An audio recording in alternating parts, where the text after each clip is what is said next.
બનાસકાંઠા જિલ્લામાં લાંબા સમયના અસહ્ય ઉકળાટ અને અસહ્ય ગરમી બાદ આખરે મેઘરાજાએ મન મૂકીને વરસવાનું શરૂ કરી દીધું છે, જેને પગલે સમગ્ર પંથકના વાતાવરણમાં અચાનક જ સરસ મજાની ઠંડક પ્રસરી ગઈ છે।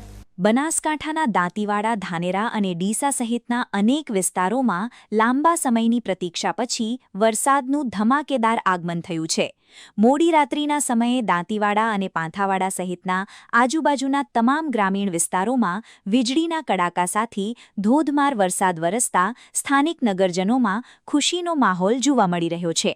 ખાસ કરીને ધાનેરા અને પાંથાવાડા પંથકમાં મોડી રાત્રે અંદાજે 1.5 ઇંચ જેટલો નોંધપાત્ર વરસાદ ખાબકી જતા ચારે તરફ પાણી થઈ ગયું છે। ચોમાસાના આ પ્રારંભિક અને જોરદાર વરસાદના કારણે પંથકના ધરતીપુત્રોમાં ભારે આનંદની લહેર વ્યાપી ગઈ છે અને તેઓ ખેતીકામ માટે ઉત્સાહિત દેખાઈ રહ્યા છે। ગરમીથી તોબા પોકારી ઉઠેલા લોકોને આ વરસાદી રાઉન્ડથી મોટી રાહત મળી છે અને માર્ગો પર પણ પાણી વહેતા થયા હોવાના અહેવાલો મળી રહ્યા છે। બનાસકાંઠા જિલ્લાના દાંતીવાડા અને ધાનેરા પંથકમાં 1.5 ઇંચ જેટલા થયેલા આ આશીર્વાદરૂપ વરસાદથી વાતાવરણ ખુશનુમા બની ગયું છે, ત્યારે આગામી સમયમાં વાવણી લાયક વરસાદની આશા વચ્ચે ખેડૂતો પોતાના ખેતરોમાં વાવણીની તૈયારીઓ તરફ આગળ વધી રહ્યા છે।